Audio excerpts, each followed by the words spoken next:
Météo Europe vous a été présenté par Incredible India.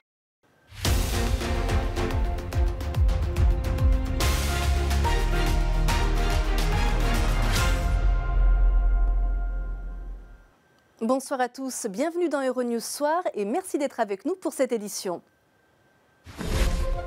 À la une de l'actualité aujourd'hui, au Royaume-Uni, Theresa May laisse la balle dans le camp du Parlement pour reporter la date du Brexit, l'une des dernières options proposées par la chef du gouvernement britannique pour tenter d'éviter une sortie brutale de l'Union. Un vent de protestation souffle sur l'Algérie. Cette fois, ce sont des étudiants qui ont manifesté dans plusieurs villes du pays pour dire non à un 5e mandat du président Abdelaziz Bouteflika au pouvoir depuis près de 20 ans. Jusqu'où ira l'escalade entre ces deux puissances nucléaires? L'Inde dit avoir mené des frappes contre des bases arrières islamistes au Pakistan après une douzaine de jours d'escalade des tensions dans la zone sensible du Cachemire. Et puis le clair-obscur s'installe à Abu Dhabi le temps de quelques mois. Une rétrospective consacrée au maître de la peinture flamande est à découvrir en ce moment au Louvre, aux Émirats arabes unis. Les options se réduisent pour Londres à l'approche de la date de sortie de l'Union. Ce mardi, la première ministre britannique Theresa May s'est exprimée face aux députés pour leur laisser le choix, celui d'envisager un éventuel report du Brexit ou d'assumer une sortie sans accord. Les précisions de Victor Gasquat. Prévu le 29 mars, le Brexit pourrait être repoussé. Theresa May avait d'abord écarté cette possibilité ce lundi après une réunion avec Donald Tusk. 24 heures plus tard, la Première ministre annonce qu'elle laissera au Parlement britannique le choix de reporter la sortie du Royaume-Uni de l'Union européenne, mais à certaines conditions. Si la Chambre rejette un Brexit selon l'accord négocié avec l'Union européenne, puis rejette un Brexit sans accord, le gouvernement présentera le 14 mars une motion pour savoir si le Parlement souhaite une extension courte et limitée de l'article 50. Et si la Chambre vote en faveur d'une prolongation, essayez d'accepter cette prolongation et de faire avancer la législation de manière à changer la date de sortie en fonction de cette prolongation. Theresa May souhaite éviter ce report. Si le Brexit est décalé au-delà de juin, le Royaume-Uni devra participer aux élections européennes. De son côté, l'opposition accuse la Première ministre de chercher à gagner du temps. La Première ministre est devenue une experte pour repousser les échéances. Mais le problème, c'est que nous arrivons au bout du chemin. Et les conséquences de cette tactique sont bien réelles pour l'industrie et l'emploi. Chaque retard ne fait qu'accroître le ralentissement des investissements dans les entreprises, l'industrie, l'emploi. Les conséquences des tactiques cyniques de la Première ministre se font sentir partout dans le pays. The real-life consequences of the Prime Minister's cynical tactics are being felt across the country. Après le rejet de l'accord en janvier dernier par le Parlement britannique, Theresa May tente de négocier un nouveau texte avec Bruxelles. Mais l'UE se montre inflexible sur de nombreux points, compliquant un peu plus le travail de la Première ministre britannique. Dans l'actualité judiciaire, un tribunal londonien a ordonné ce mardi l'extradition d'Alexandre Djouri vers la France. Cet homme d'affaires est au cœur de l'enquête sur les soupçons de financement illégal de la campagne présidentielle de Nicolas Sarkozy par la Libye en 2007. Il était détenu dans une prison britannique depuis un peu plus d'1 an. L'ancien conseiller de l'Élysée, Alexandre Benalla, lui, a été remis en liberté, tout comme Vincent Crase, ex-salarié de La République En Marche. Une décision de la Cour d'appel de Paris. Les deux hommes étaient incarcérés depuis une semaine pour avoir enfreint leur contrôle judiciaire qui leur interdisait d'entrer en contact dans le cadre de l'enquête sur les violences commises en marge des manifestations du 1er mai. C'est une séquence inédite en Algérie après des années de règne ininterrompu. Abdelaziz Bouteflika brigue un nouveau mandat présidentiel. Mais après les avocats, ce sont les étudiants qui sont descendus dans la rue ce mardi pour s'opposer à son maintien au pouvoir. Les explications d'Audrey Tilve. D'abord confinés derrière les grilles de l'université par la police, ces étudiants d'Alger ont donné de la voix avant d'en rejoindre des centaines d'autres pour former un cortège. Dans un pays où les moins de 20 ans n'ont connu qu'Abdelaziz Bouteflika à la présidence, la colère a gagné la rue depuis 5 jours et ce mardi, ce sont les jeunes qui ont battu le pavé. Leur mot d'ordre, non à un 5e mandat pour Bouteflika qui a annoncé le 10 février sa candidature. Si beaucoup contestent la mainmise de l'entourage du président sur le pouvoir, ils sont aussi nombreux à dénoncer le chômage massif parmi les jeunes, même lorsqu'ils sont diplômés. En Algérie, plus d'un quart des moins de 30 ans sont sans emploi. On est là aujourd'hui pour changer les choses parce qu'on vit une situation vraiment pourrie. On est contre le 5e mandat et on doit agir main dans la main pour changer les choses dans ce pays. Des rassemblements d'étudiants ont aussi eu lieu dans plusieurs autres villes d'Algérie, comme ici à Oman ou encore à Annaba. Âgé de 81 ans, Abdelaziz Bouteflika a été très affaibli par un AVC en 2013 et il n'apparaît quasiment plus en public. Il serait actuellement en Suisse pour ce que les autorités appellent pudiquement des examens médicaux. L'élection présidentielle doit avoir lieu le 18 avril prochain. C'est ce mercredi que débute le prochain sommet entre Donald Trump et Kim Jong-un à Hanoï, au Vietnam. Après une première rencontre au mois de juin à Singapour, le président américain doit à nouveau s'entretenir avec le dirigeant nord-coréen pour tenter d'obtenir un véritable abandon du nucléaire. Pour en parler, nous sommes avec Jeff Hawkins, ancien ambassadeur américain et chercheur associé à l'IRIS, l'Institut de Relations internationales et stratégiques à Paris. Donald Trump attend un geste significatif de Kim Jong-un pour lever les sanctions qui visent la Corée du Nord. A-t-il vraiment les moyens de l'exiger ? Ça, c'est bien la question, hein, parce que Donald Trump a déjà pas mal donné à Singapour l'année dernière, c'est-à-dire la reconnaissance que Kim Jong-un cherchait tellement. Et maintenant, à part la levée des sanctions, comment est-ce qu'il pourrait encourager Kim Jong-un à dénucléariser le continent? C'est assez difficile. Un abandon du nucléaire complet et vérifié reste le point d'achoppement entre les deux pays pour l'instant. Les États-Unis ne comptent pas réduire leur présence militaire en Corée du Sud. Est-ce donc une détente en trompe-l'œil ? Possible, parce que les États-Unis ont toujours cherché la dénucléarisation de la péninsule. C'était l'objectif de notre diplomatie en Corée. Cette fois-ci, Trump a mis l'accent sur d'autres objectifs aussi, une amélioration des relations, peut-être aussi une paix durable. Et donc, si on procède par une paix durable et une sorte de transformation des relations avec la Corée en espérant que la dénucléarisation vienne après, c'est peut-être un peu dangereux et peut-être, comme vous dites, c'est un peu la diplomatie en trompe-l'œil. Quelles sont pour vous aujourd'hui les conditions de survie du régime nord-coréen ?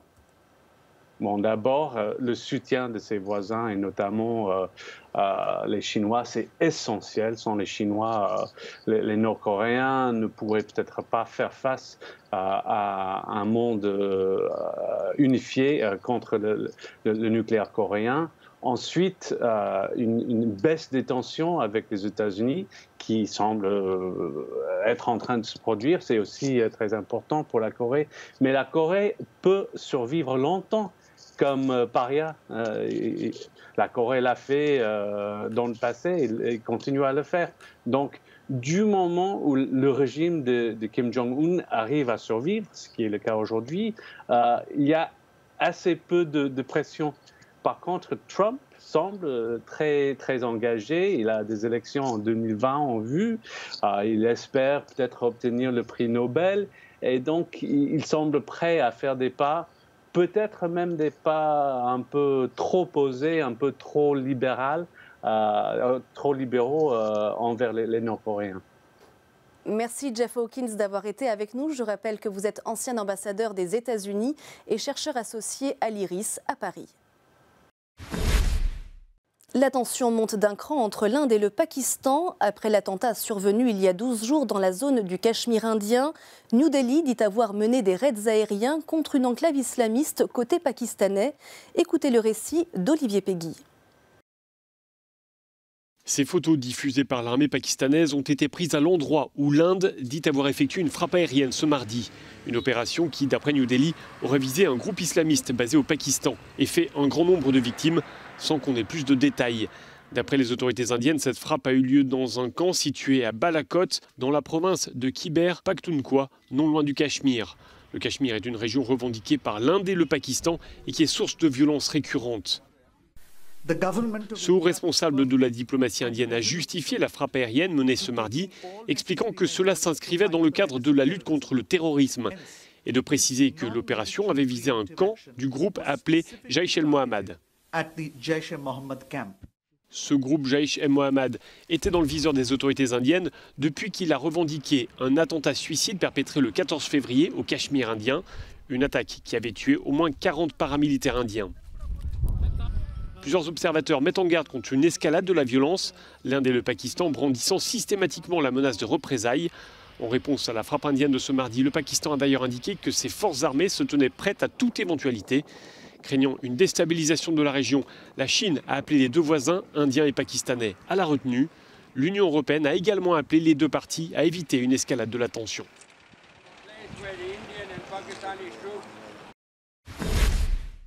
C'est une reconnaissance de l'économie de marché, mais qui ménage les fondements politiques du régime. À Cuba, la réforme de la Constitution a été adoptée par référendum à un score écrasant, mais aux dépens d'une opposition muselée. Sandrine Delorme.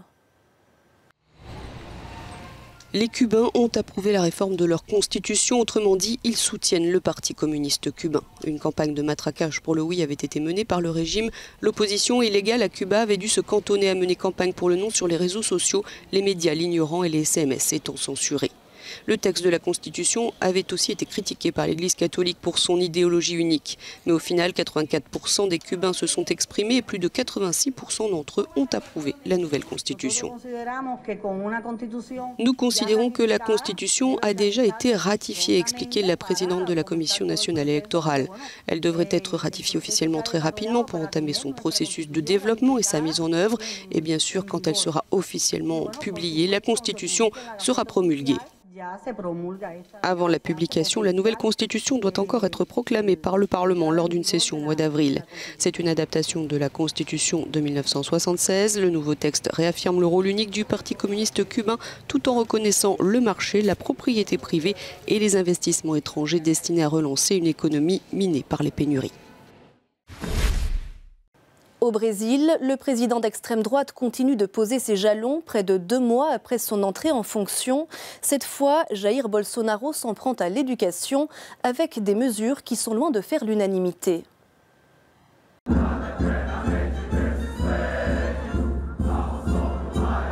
Comme leur nouveau président Jair Bolsonaro, les écoliers brésiliens devront connaître l'hymne national sur le bout des doigts. Le ministère brésilien de l'Éducation demande aux professeurs de le faire chanter aux élèves chaque matin devant le drapeau et de filmer la scène. Les vidéos seront ensuite envoyées au gouvernement. Une fois l'hymne exécuté, les enfants devront lire à haute voix une lettre du ministre Ricardo Vélez Rodrigues, conclue par le slogan « Le Brésil au-dessus de tout et Dieu par-dessus nous tous ». Une formule employée par Jair Bolsonaro pendant la campagne présidentielle. La lettre, envoyée aux écoles publiques et privées du pays, a suscité de nombreuses réactions, comme celle du directeur de l'Association brésilienne des écoles privées. Pour Arthur Fonseca Filho, cette demande est illégale. Entré en fonction le 1er janvier, le président issu de la droite dure cherche à revaloriser les symboles nationaux. Pendant la campagne, Jair Bolsonaro n'avait pas hésité à faire l'éloge de la dictature militaire en place de 1964 à 1985. Un mot de culture avant de refermer ce journal. Des portraits aux scènes de la vie quotidienne. Les maîtres du siècle d'or hollandais sont à l'honneur au musée du Louvre d'Abu Dhabi jusqu'au mois de mai, avec des pièces venues des plus belles collections. Julien Pavie. Inauguré il y a un peu plus d'1 an, le Louvre d'Abu Dhabi, conçu par l'architecte Jean Nouvel, propose à ses visiteurs une exposition temporaire dédiée au siècle d'or néerlandais. Un ensemble de 95 tableaux, dessins et objets, dont des œuvres de Rembrandt, mort il y a tout juste 350 ans. Ici, l'autoportrait au regard plongé dans l'ombre, issu de la collection Leiden.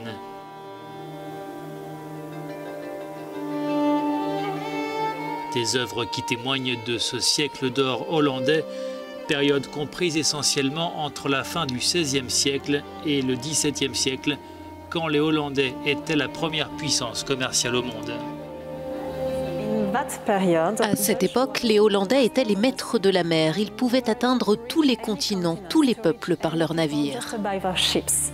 Aux côtés de Rembrandt, d'autres peintres néerlandais, Ferdinand Bol, Jan Lievens, Gérard Doux et Johannes Vermeer, avec ce tableau de la Dame jouant du Virginal. Rembrandt, Vermeer et le siècle d'or hollandais, une exposition à découvrir au Louvre d'Abu Dhabi jusqu'au 18 mai.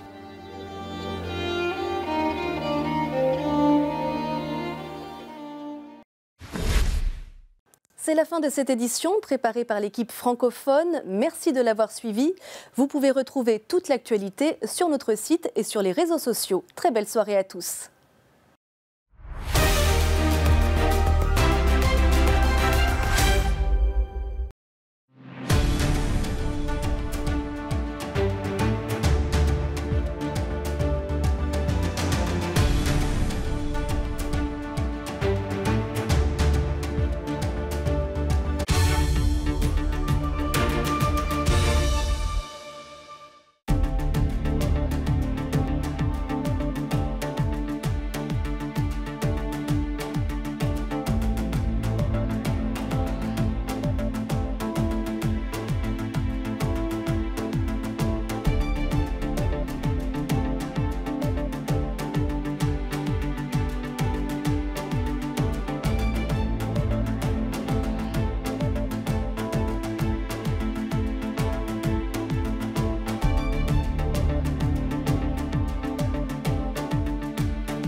Les prévisions de qualité de l'air en collaboration avec Copernicus.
Prévu le 29 mars, le Brexit pourrait être repoussé.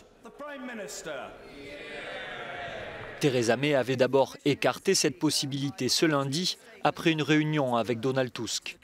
24 heures plus tard, la Première ministre annonce qu'elle laissera au Parlement britannique le choix de reporter la sortie du Royaume-Uni de l'Union européenne, mais à certaines conditions. Si la Chambre rejette un Brexit selon l'accord négocié avec l'Union européenne, puis rejette un Brexit sans accord, le gouvernement présentera le 14 mars une motion pour savoir si le Parlement souhaite une extension courte et limitée de l'article 50. Et si la Chambre vote en faveur d'une prolongation, essayez d'accepter cette prolongation et de faire avancer la législation de manière à changer la date de sortie en fonction de cette prolongation. Theresa May souhaite éviter ce report. Si le Brexit est décalé au-delà de juin, le Royaume-Uni devra participer aux élections européennes. De son côté, l'opposition accuse la première ministre de chercher à gagner du temps. La première ministre est devenue une experte pour repousser les échéances.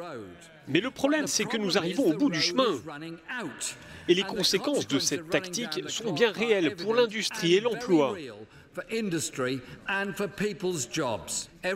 Chaque retard ne fait qu'accroître le ralentissement des investissements dans les entreprises, l'industrie, l'emploi.